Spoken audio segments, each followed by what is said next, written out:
ఉన్నా, సాయంత్రం బిజీగా ఉన్నా, రాత్రి బిజీగా ఉన్నాను.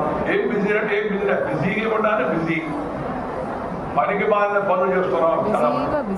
దయచేసి దీని సమయాన్ని సదుపయోగం చేయాలా. మనకు ఇది ఒక అదృష్టం ఈ జీవితం.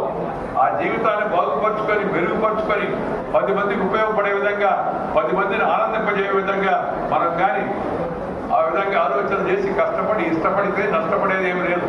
దాన్ని గుర్తుపెట్టుకొని అందరూ కూడా ప్రతి ఒక్క పిల్లలకి అందరికీ కష్టపడడం అలవాటు చేయించాడు. చిన్నప్పటి నుంచి ఉదయాన్నే లేచేది అలవాటు చేయండి.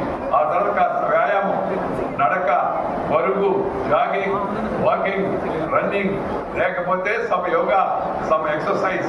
యోగా నా వల్ల నాకేమొస్తుంది సార్ అడిగాడు ఒకడు. నువ్వు యోగ్యుడు అవుతావరా అని చెప్పాను.